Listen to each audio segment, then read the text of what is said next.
Assalamualaikum warahmatullahi wabarakatuh. Waalaikumsalam warahmatullahi wabarakatuh. Alhamdulillahi hamdan katsiran thayyiban mubarakan fi kama yuhibbu rabbuna wa yarda. Asyhadu an la ilaha illallah wa asyhadu anna Muhammadan abduhu wa rasuluh.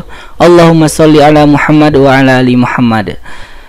Baik, sahabat Fodamara TV, media umat mengaji, bertemu lagi di konten kesayangan kita, konten yang sangat ditunggu-tunggu oleh para netizen, yaitu pertanyaan netizen santuy. Jadi di mana kita akan membahas semua keluh kesah netizen, apa saja yang terjadi di kehidupan netizen bersama guru kita Dr. Zul Ikromi LCMA. Assalamualaikum Ustaz. Waalaikumsalam warahmatullahi wabarakatuh. Ustaz tampak semangat terus ya Ustaz ya. Alhamdulillah. Alhamdulillah. Baik Ustaz, kita langsung masuk ke pertanyaan aja Ustaz ya. Baik, silakan. Assalamualaikum Pak. Dia nanya ke Bapak nih. Pak Ustadz mungkin maksudnya Ustadz. Assalamualaikum. Saya mau tanya, dosakah saya meninggalkan suami karena suami judi togel terus pelit, terus selingkuh karena saya nggak kuat hidup bersamanya, saya minta cerai, nggak mau. Sekarang saya ikut anak, sudah 9 bulan saya pergi. Makasih atas sarannya kepada saudara-saudara semua. Jadi pertanyaannya apa nih maksudnya? Baik, bisa mungkin dipahami, minta ya. Pendapat dari Ya, Ustaz gitu baik. maksudnya. Bismillahirrahmanirrahim. Alhamdulillahirabbil alamin. Assalatu wassalamu ala asyrafil anbiya'i wal mursalin wa ala alihi washabbihi ajmain. Rekan-rekan pemirsa Fodamara TV yang dimuliakan oleh Allah Subhanahu wa taala. Pertanyaan pertama kita coba jawab. Berdosakah seorang istri apabila dia meninggalkan rumah, meninggalkan suaminya disebabkan suaminya ini adalah seorang penjudi, kemudian selingkuh, kemudian ya dalam artian umum tidak menjadi suami yang baik. Nah, ada setidaknya 3 poin yang perlu kita jelaskan di sini. Yang pertama, jika terjadi kasus-kasus rumah tangga ini dianjurkan oleh Al-Quran untuk diadakan semacam wasilah antara si suami dan istri ini untuk ketemu jalan keluarnya. Maksudnya apa? Wa in khiftum shiqaqa bainihima fab'athu hakaman min ahlihi wa hakaman min ahliha. Jadi untuk menyelesaikan ini, utuslah salah satu pengadil atau hakim dari pihak perempuan, ada pula hakim dari pihak laki-laki. Jadi mereka bertemu.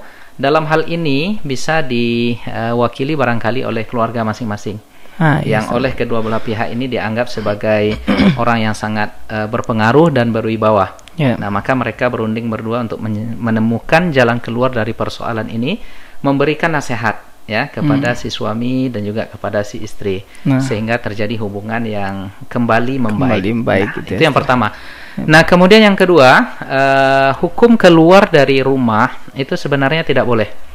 Nah, jadi seperti apapun kondisi suami itu tidak dibenarkan untuk keluar dari rumahnya. Nah, wala tukhrijuhunna min buyutihinna. Jangan, bahkan dalam kasus sudah bercerai pun, ya Al-Quran mengajarkan kepada kita, si istri yang sudah dicerai itu pun tidak boleh dikeluarkan dari rumahnya. Ya, wala yakhrujna illa bifahisati illa ayatina bifahisatin mubayyinah. Dan si istri juga tidak boleh keluar. Jadi tidak boleh dikeluarkan dan tidak boleh pula lari ya, keluar meninggalkan suaminya seperti apapun adanya suami itu. Nah, sehingga dia bisa ketika di dalam rumah itu dia bersabar, dia ingatkan istri suaminya, dia berdoa, dan kita tidak tahu kapan hidayah itu datang. Nah, itu yang kedua. Ya, lalu yang ketiga, jika dengan kondisi yang sudah sedemikian lama dia mencoba bersabar tetapi tidak nampak ada perubahan, maka diizinkan, ya bahasanya di sini diizinkan seorang istri datang ke pengadilan agama untuk mengadukan kasusnya ini, maka nanti hakim atau pengadilan agama nanti yang akan memutuskan. Nah, jika menurut pendapat hakim ini sudah layak dicerai, dipisahkan mereka berdua, maka sekalipun si suami ini tidak bersedia menceraikan, maka perceraian itu terjadi dengan sendirinya jika pengadilan sudah memutuskan bahwa si istri ini sudah resmi diceraikan dari suaminya. Nah, ini namanya khulu. Ya, khulu itu permintaan cerai dari suami digugat oleh istri terhadap suami. Jadi sekalipun suami tidak menceraikan secara langsung, itu ketok palu pengadilan sudah pengadilan agama sudah menganggap mereka bercerai. Oh, berarti kalau kayak gitu tuh udah sah gitu ya, Ustaz ya? Nah, jadi gitu. itu 3 hal penting yang ingin saya sampaikan dari pertanyaan pertama yang disampaikan oleh netizen tadi. Jadi ikuti alur itu, insya Allah mudah-mudahan yang namanya hidup, berumah tangga tentu banyak masalah ya. Mudah-mudahan Allah selesaikan masalah saudari kita yang bertanya ini. Demikian gitu ya, Dinda Bowi. Baik, buat kakak yang bertanya nih ya, kayak semoga tercerahkan dengan jawaban Ustaz tadi. Baik Ustaz, kita lanjut ke pertanyaan selanjutnya. Assalamualaikum warahmatullahi wabarakatuh. Semoga kita semua sehat walafiat. Amin ya rabbal alamin. Saya mau bertanya, apa hukumnya bagi kita memberikan binatang buruan kita kepada non muslim? Dalam kurung binatang haram. Oh, berarti ini binatang haram yang kita berikan ke non muslim gitu Ustaz. Pendapat yang kita lebih cenderung kepadanya di sini adalah tidak boleh memberikan apapun benda yang haram itu untuk diserahkan sebagai hadiah atau hibah atau apapun namanya kepada non muslim, kecuali benda yang diberikan itu adalah benda yang suci, halal dan baik. Ya, seperti dulu Nabi Muhammad juga menerima hadiah dari non muslim, sebagaimana ada sahabat yang memberikan hadiah pula kepada non muslim selama objek ya yang diberikan itu adalah yang halal, yang suci dan baik.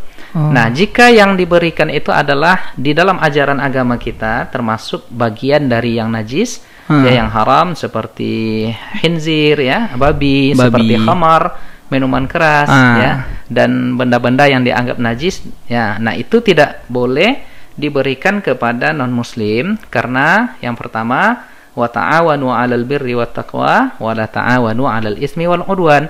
Karena sesungguhnya walaupun mungkin di ajaran mereka ini boleh mereka makan, tetapi di ajaran kita ini tidak dibenarkan untuk dikonsumsi. Dan sesungguhnya orang kafir itu ya, non muslim itu juga mukhatab ya, dipanggil, dibebankan sesungguhnya untuk menjalankan syariat ini ya, dalam artian ketika non Islam ya, muslim diharamkan babi, bagi mereka juga sesungguhnya adalah haram. Nah, maka ketika kita memberikan hadiah yang haram ini kepada mereka, maka di sana ada unsur membantu mereka untuk bermaksiat, maka tidak dibenarkan. Nah, jadi kalau ingin menghadiahkan baju nggak masalah ya, menghadiahkan cincin nggak masalah, menghadiahkan jam tangan nggak masalah, tetapi jika benda yang haram itu tidak dibenarkan karena ada unsur ikut serta membantu mereka di dalam sesuatu yang berbau maksiat, jadi tidak dibenarkan. Tidak dibenarkan berarti. Ya. Misalnya ada nih kasus nih Dinda Bowi, misalnya ada mereka berburu dapat babi, gitu. Lalu babi itu dihadiahkan kepada non muslim, itu tidak. Berarti kalau dijual juga nggak boleh gitu ya? Dijual nggak boleh, dikasih aja nggak boleh, apalagi dijual. Nggak boleh apalagi dijual. Gitu. Karena ini benda yang haram tidak boleh diperjualbelikan. Iya, menyinggung sedikit nih Ustaz, sedikit aja nih. Kan Ustaz bilang tadi juga pakaian boleh gitu ya Ustaz. Bagaimana dengan orang yang misalnya cewek nih Ustaz, dia misalnya dulu dengan pakaiannya yang membuka aurat gitu. Nah, setelah dia berhijrah, dia mau memberikan pakaian itu ke orang yang ibaratnya itu yang menggunakan itu yang tidak dilarang oleh syariatnya gitu loh Ustaz. Yang tidak dilarang oleh agamanya. Enggak masalah selama dia memakainya di memakainya di tempat yang memang tidak menonjolkan, memakainya di tempat-tempat yang memang diizinkan untuk dipakai. Gitu. Pakaian rumah misalnya ya. Kalau dipakainya di rumah nggak masalah. Gitu. Ya, tapi kalau diberikannya baju you can see itu kepada sahabat non muslimnya, lalu sahabat non muslimnya memakainya keluar, dia ikut berdosa. Ya, jadi tidak dibenarkan. Baik Ustaz. Berarti sama konteksnya dengan itu ya Ustaz ya. Baik. Nah, kita pertanyaan selanjutnya nih Ustaz. Ya, silakan. Assalamualaikum, numpang nanya dia Ustaz. Nih Ustaz, misalkan sholat fardu sujud terakhir sambil berdoa dengan bahasa Indonesia, kira-kira boleh nggak ya? Ya, di dalam sholat itu kita tidak dibenarkan berbicara, berbincang, mengucap sesuatu yang memiliki makna di luar bacaan sholat atau di luar doa-doa yang memang maksur dari Al-Quran dan Sunnah. Jadi artinya ketika kita mengucap doa itu dan dengan bahasa Indonesia, atau bahasa Minang atau bahasa Ocu sekalipun, ya itu membatalkan sholat. Jadi tidak dibenarkan ketika sujud, di saat sujud itu kita berdoa dalam bahasa apapun selain bahasa Arab yang dia diambil dari doa-doa yang memang warid datang di Al-Quran dan Sunnah. Misalnya yang boleh itu Rabbana atina fid dunya hasanah, kan ada dalam Al-Qur'an. Iya. Ya, kemudian Rabbi firli wali walidayya boleh.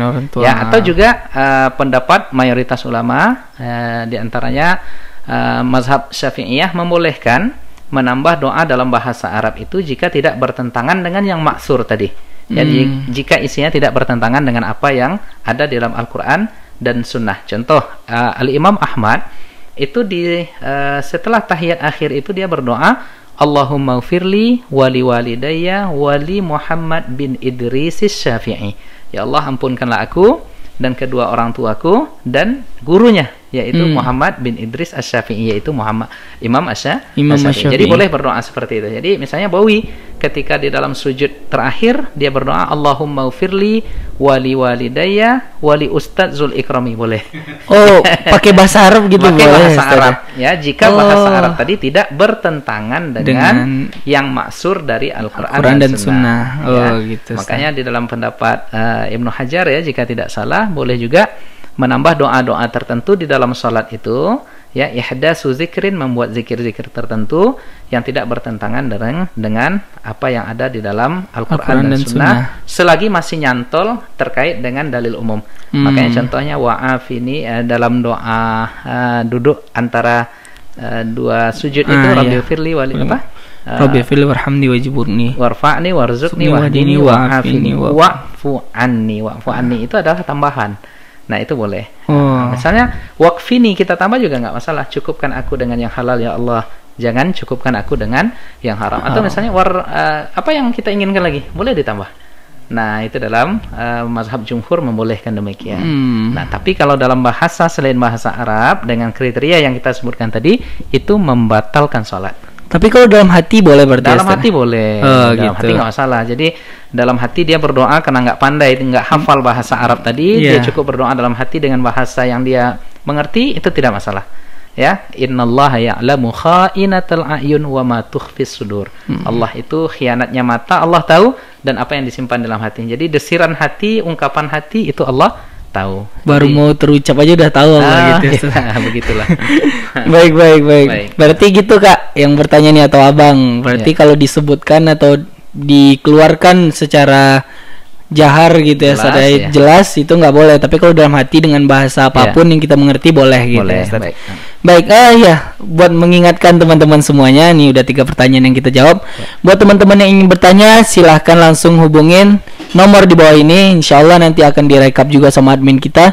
Dan silahkan komen di video ini dan juga kunjungi Instagram kita @fodamara, dan silahkan kirim pesan langsung ke Instagramnya. Nanti admin akan merekap semua pertanyaannya. Oke, baiklah Ustaz, kita lanjut lagi Ustaz. Ya. Sah apa tidak jika seorang laki-laki bertindih atau bersubang jika dia sholat? Baik.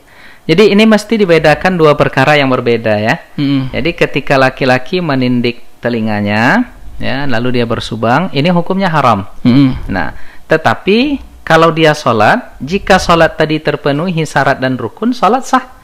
Syarat dan rukunnya wudu ya, syaratnya wudu, menghadap kiblat, suci pakaian ya, dan tempat sholat ya, itu sah ya syarat. Kemudian rukunnya terpenuhi, maka sholat sah. Jadi dibedakan antara dua hal ini. Gitu. Kalau dia menindik telinganya, dia memakai subang, ini hukumnya haram. Tapi ketika dia sholat, sholatnya sah jika terpenuhi rukunnya terpenuhi, rukun dan syarat. Tetapi ini perbuatan, tindiknya hal yang lain, sholat ini yang lain. Itu yang pertama. Beda penilaiannya gitu. Jadi bedakan antara dua hal ini. Kecuali ini persoalan kedua, jika ada dari alat tindik itu yang memakai alat ya, yang barangkali di sana setelah ditindik ada terbentuk tato sehingga tidak tidak lewat air wudunya ke ya, atau air ketika mandi wajib gitu, sehingga ada kulit yang terhalang dari air wudu dan air mandi wajib, maka otomatis karena di awal ini sudah tidak sah, otomatis sholatnya tidak sah.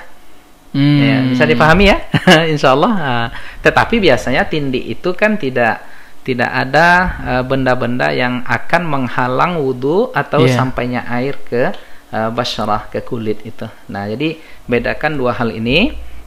Menindik, memakai subang, ya, memakai anting itu hukumnya haram bagi laki-laki, ya. Tetapi bagi untuk salat ini selama terpenuhi rukun dan syarat maka salat sah. Oh, begitu. Jadi bukan berarti dia memakai subang salatnya tertolak, tidak. Bisa dipahami ya. Bisa, tetapi bersubang itu dia haram. Laki-laki tidak boleh menindik dan bersubang. Tetapi salat jika terpenuhi syarat dan rukun sah. Wah, gitu. Berarti dua penilaian ya, Ustaz. Beda penilaian. Dua hal yang berbeda gitu ya, Ustaz. Oh, gitu. Jadi penilaiannya itu masing-masing lah tipenya, Ustaz ya. Oke, ke pertanyaan selanjutnya, Ustaz. Nah, ini agak ribet nih, Ustaz. Kayaknya ya. Assalamualaikum, Ustaz. Waalaikumsalam. Kalau istri menfitnah suaminya selingkuh, padahal si istri sendiri yang selingkuh, apakah itu karma, Ustaz? Gitu? Apakah itu karma? Apa hubungannya ini ya? Enggak tahu, Ustaz. Baik, kita coba jawab insyaallah. Jadi memfitnah selingkuh, jika selingkuh ini maksudnya adalah berzina, adalah sesuatu hal yang berat, ya. Jika yang dituduh itu adalah perempuan baik-baik, walladzina yarmunal muhsanat, yaitu orang-orang yang menuduh wanita yang baik-baik itu, ya, berzina tetapi tidak bisa mendatangkan 4 orang saksi, maka jilidlah 80 kali jilid kalau tidak salah ya. Harus dicambuk ya, karena dia tidak bisa mendatangkan saksi ya tentang hal itu. Nah, kemudian ini kasusnya istri memfitnah suaminya. Ya, fitnah berarti dalam artian dia menuduh tanpa ada bukti, ada saksi. Nah, ini juga berat. Nah, jadi hukumnya haram, ya. Hukumnya haram sebagaimana memfitnah atau menuduh wanita yang baik-baik, istri yang baik-baik itu berzina lalu tidak mendatangkan saksi, ini juga hukumnya haram. Nah, lalu apa kaitannya dengan karma? Ya, saya juga kurang paham ini pertanyaannya, tetapi artinya ketika dia mencederai, mencelakai orang lain, ada kemungkinan itu juga akan menimpa dirinya. Nah, tetapi tidak selalu ya. Tetapi yang namanya kezaliman itu biasanya Allah tidak akan pernah tidur ya. Allah tidak tidur terhadap kezaliman yang dilakukan oleh hambanya. Jika misalnya saya memfitnah Adinda Bawi, itu suatu saat balasannya akan datang ke saya. Ya, bisa sama, bisa jadi lebih. Maka ya orang yang seperti ini hendaklah bertaubat kepada Allah Subhanahu wa taala. Ya, sepandai-pandainya tupai melompat pasti pernah jatuh juga. Sepandai-pandainya menyimpan bau busuk, bau itu pun akan tetap tercium juga. Maka hati-hati, apalagi ini menyangkut tentang kehormatan seorang manusia. Ya, betul. Baik. Ya. Bahkan orang yang sudah divideokan itu pun yang berzina itu nggak boleh disebarluaskan. Ya, nggak boleh menjadi, itu dia tidak boleh juga menjadi bukti. Misalnya gini ya. Nah, ini agak panjang sedikit. Misalnya boleh, kita menemukan seseorang yang sedang berzina. Lalu kita videokan. Ya. Lalu kita videokan. Lalu setelah itu kita jadikan ini barang bukti. Ya. Padahal di dalam konteks Al-Qur'an harus ada 4 orang saksi. Dan 4 orang saksi ini di dalam fikih diatur, itu melihat adegan perzinahan itu seperti masuknya pena ke dawat tintanya. Jadi nampak betul gitu. Nah, sekarang dia sendiri ya divideokan ya. Dia sendiri memvideokan. Nah, artinya ketika dia memvideokan, dia melihat adegan itu, ya, berarti dia sudah jatuh ke hukum orang fasik. Orang fasik nggak diterima persaksiannya. Jadi paham ya? Jadi misalnya dia videokan, lalu dia otomatis dia akan melihat terus, menengok terus. Saat dia melihat itu, ya, adegan itu, ya, berarti ini dosa dan terus-menerus jatuh hukumnya fasik. Orang fasik nggak diterima persaksian. Ini berat sesungguhnya ya, ini hal-hal seperti ini. Maka kita kembali, jika ini tuduh menuduh, ini luar biasa sekali. Ya, bertobatlah kepada Allah Subhanahu wa taala. Jadi begitu. Begitu njar. Nah, ke pertanyaan selanjutnya ini, Ustaz. Assalamualaikum warahmatullahi wabarakatuh. Waalaikumsalam warahmatullahi Buat yang semuanya salam kenal dan salam sehat selalu. Amin. Ini buat teman-teman semua di sini juga nih. Amin. Iya, ada teman-teman lah pokoknya. Nggak tahu dari siapa ini, Ustaz. Yang jelas amin kan ya. Nah, mau tanya buat yang tahu dalilnya, jika seseorang ingin mengisi badannya dengan ilmu kebal hanya untuk sekedar jaga diri dan jaga keluarga jika suatu hari memang diperlukan misalnya, bagaimana Ustaz? Meminta perlindungan kepada selain Allah itu adalah sebuah kesyirikan yang berbahaya, ya. La in asyrakta la yahbatanna amaluk. Apabila engkau syirik, maka hancur, lebur, habis, hangus semua ibadahmu. Jadi kita datang ke dukun, kita minta pertolongan kepadanya melalui media jin, ya. Nah, untuk mengisi kekebalan tubuh itu hukumnya haram. Nah, siapa yang datang ke dukun, datang ke peramal, meminta amalan-amalan tentu, ya, wirid-wirid tertentu yang tidak ada dasarnya, dan melakukan tirakat-tirakat tertentu yang tidak, yang sesungguhnya adalah penghambaan, ya, diri kepada selain Allah Subhanahu wa taala, khawatir kita itu jatuh kepada kesyirikan. Nah, maka sebaik-baik contoh adalah Rasulullah sallallahu alaihi wasallam dan para sahabatnya dan orang-orang yang berjalan di jalan mereka. Itu kita lihat Nabi sendiri ketika berperang itu sampai luka, patah giginya, berdarah tumitnya. Ya, kenapa Nabi tidak mencontohkan, ya, saya makhluk yang paling bertakwa di muka bumi, tentu saya harus kebal. Ya, Nabi tidak mencontohkan demikian. Jadi tidak ada sesungguhnya kekebalan yang dipelajari melalui media jin itu yang abadi. Itu akan hangus di depan ruqyah syar'iyah. Nah, bacain aja insyaallah bismillahilladzi la yadurru ma'asmihi syai'un. Ya, baca bismillah dengan keyakinan. Saya pernah mencoba. Ada orang yang konon katanya waktu itu dia kebal, sakti, ya, gitu, sakti, ya. Sini kita coba, ya, dengan keyakinan kita. Ya, a'udzu bikalimatillahi tammati min syarri ma khalaq. Bismillahilladzi la yadurru ma'asmihi syai'un bil ardi wala bis samai was-sami'ul alim. Saya coba sedikit dengan silet. Ya, berdarah kok. Iya, Ustaz. Ya. Wow. Apalagi kalau saya coba dengan parang habis.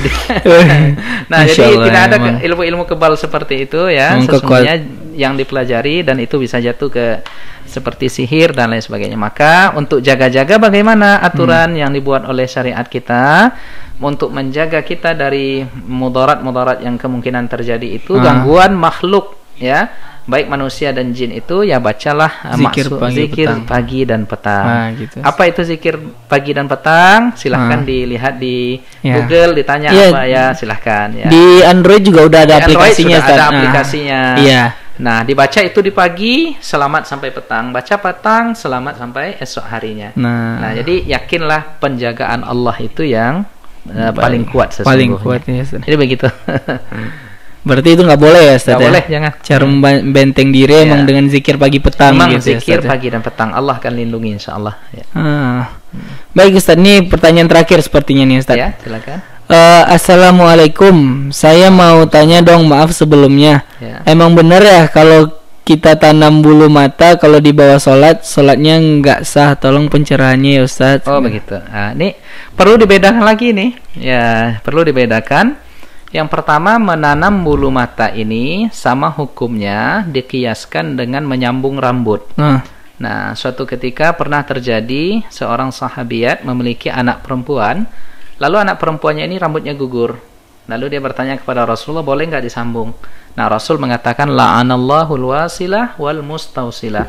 Allah melaknat orang yang menyambung rambut dan meminta untuk disambungkan rambutnya. Nah, maka ini berlaku juga ke alis, ke bulu mata, lalu ada yang ditanam di sana, ini tidak boleh. Ini hukumnya haram. Kalau tidak salah, eyelash extension atau apa namanya itu di dalam istilahnya. Nah, jadi kalau ini dia lakukan, dia berdosa. Itu yang pertama, ya. Yes, nah, tetapi kalau dia sholat, ya, selama rukun dan syarat terpenuhi, sholat sah. Jadi bedakan lagi dua hal ini. Ini dua hal yang berbeda.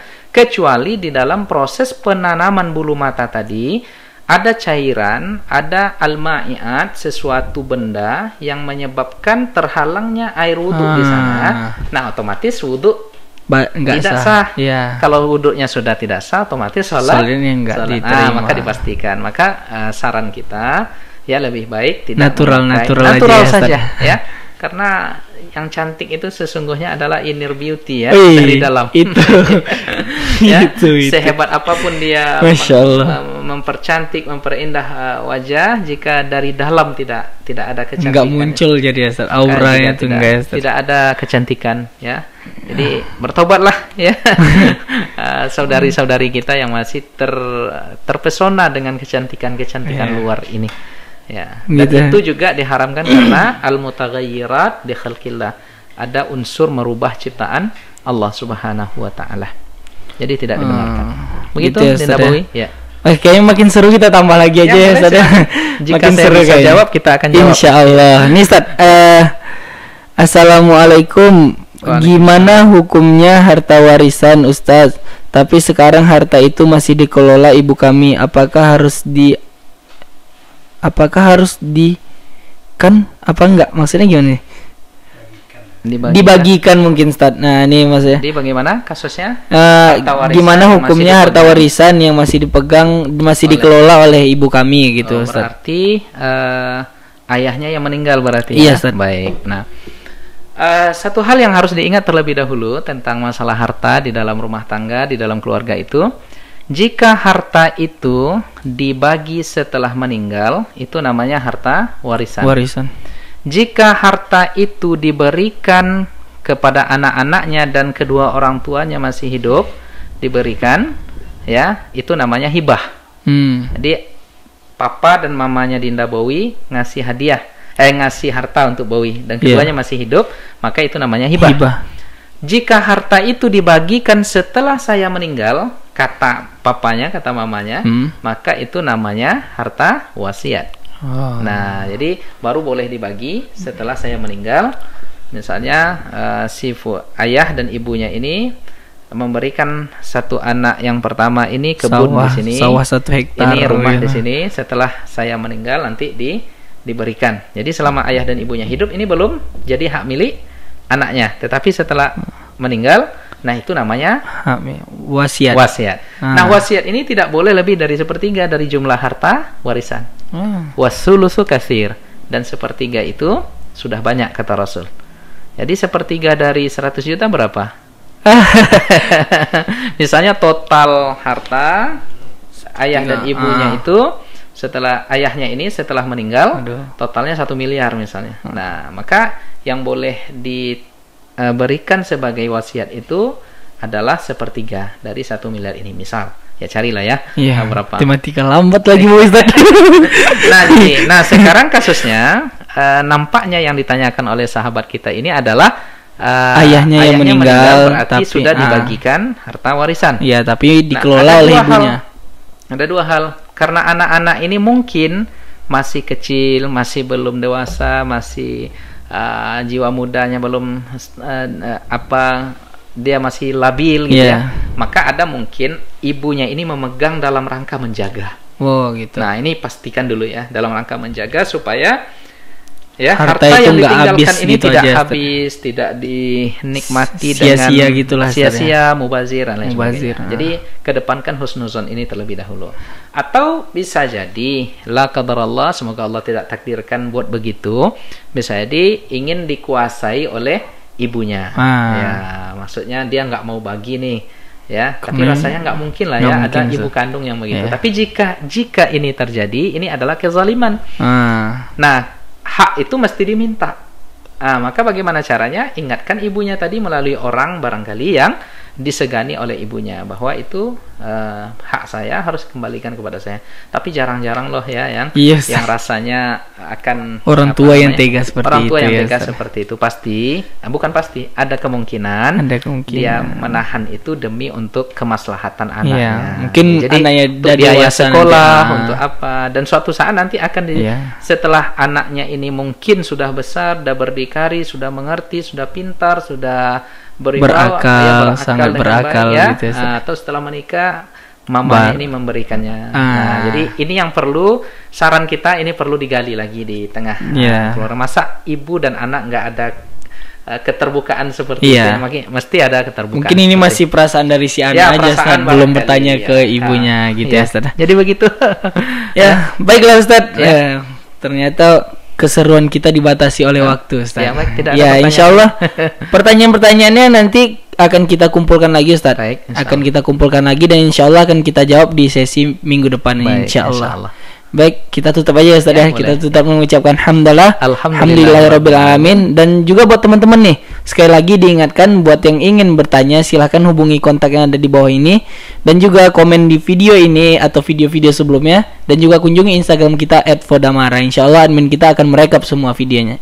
Pertanyaannya maksudnya. Ya. Baik, kita tutup dengan membacakan doa kifaratul majlis. Subhanakallahumma bihamdika asyhadu an la ilaha illa anta astaghfiruka wa atubu ilaik. Assalamualaikum warahmatullahi wabarakatuh. Waalaikumsalam warahmatullahi wabarakatuh.